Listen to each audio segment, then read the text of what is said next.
Good morning. It is Tuesday, October 1st. Today is the memorial of St. Thérèse of Lisieux. This is Michigan Mornings from Ave Maria Radio and the Ave Maria Radio app. I'm Matthew Handley. Coming up, we'll be discussing Title IX and transgenderism. But first, your local weather and this news. A 65-year-old Sand Lake man is charged with several felony counts, including a false report or threat of terrorism and possession of bombs with unlawful intent, for telling police he had C4 explosives Friday at a campaign rally for former President Trump.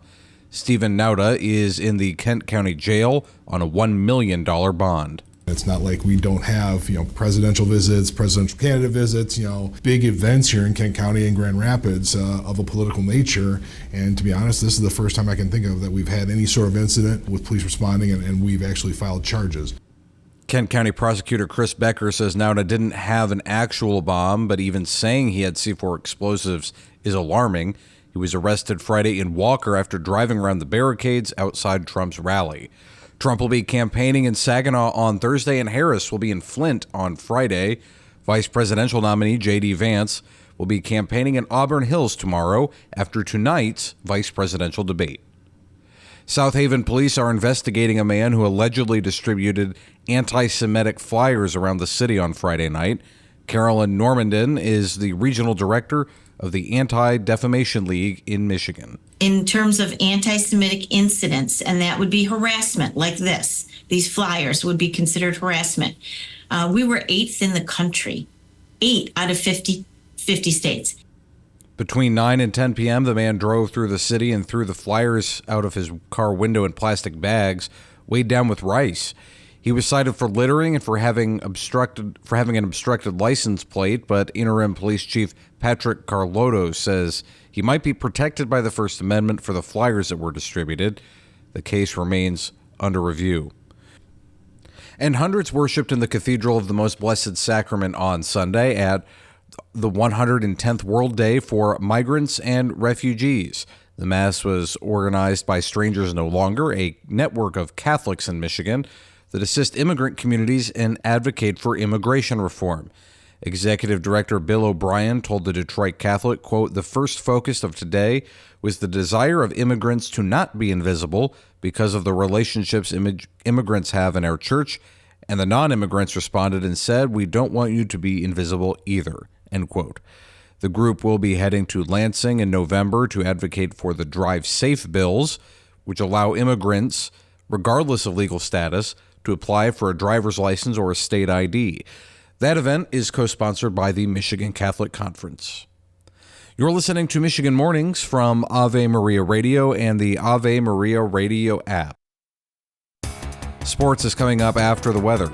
Now this.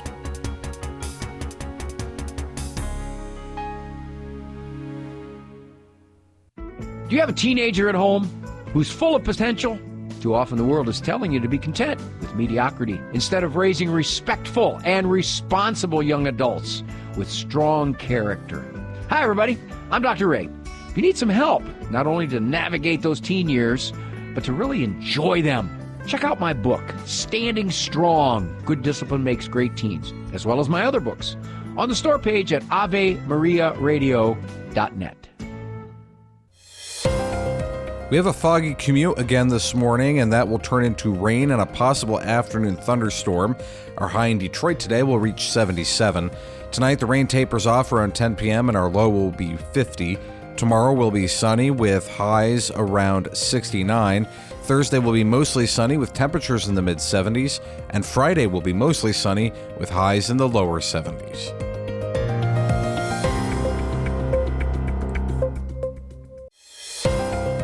We have some patchy fog during our commute again this morning, and that will turn into rain and a possible thunderstorm this afternoon. Our high in Saginaw today will be 72. Tonight, the rain tapers off around 7 p.m., and our low will reach 44. Tomorrow will be sunny with highs around 71. Thursday will be sunny with temperatures in the upper 70s, and Friday will be partly sunny with highs around 70.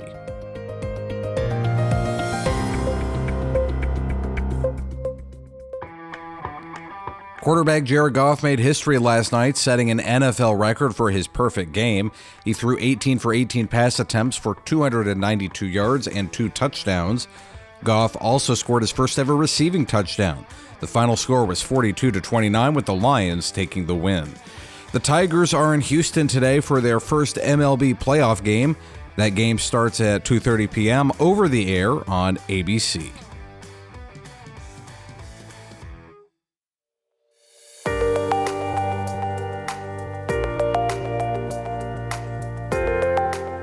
The Biden administration recently adjusted the Gender Equality Rights Program, Title IX, to allow transgender athletes to play with the gender with which they identify.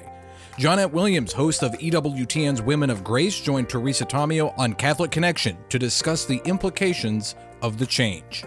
The fact of the matter is, as we were talking a moment ago, no matter how it is that you try to change the body of a man or the body of a woman, for that matter, to become the opposite sex, you can never accomplish that goal. So, we know this physical reality. We know that these men who are striving to be women athletes have, an upper body mass that women do not have. We know that they have a strength that women do not have. We know they have an endurance that women do not have. And so as a result of that, there's no hope for the female athlete. And putting that individual into a competitive sport, you are going, for example, basketball. Let's take that for an example. What you're going to see is a lot of injuries happening, and the female athletes will be, not only injured, but they will be left behind. We're going to end up with sports teams that were female at one point in time being something, that is basically, in my estimation, a mockery of the feminine. So we're going to see that. Yes, you are right. I have addressed this both on television and on radio. Listen to Catholic Connection weekdays at 8 a.m. on Ave Maria Radio and streaming on the Ave Maria Radio app. St. Thérèse of Lisieux says, I saw and realized that love sets off the bounds of all vocations, that love is everlasting. The same love embraces every time and every place. I'm Matthew Handley, and that does it for this edition of Michigan Mornings on a Tuesday. Stay tuned to Ave Maria Radio for more inspiring Catholic talk radio. Lord willing, I'll talk to you again tomorrow. Until then, goodbye.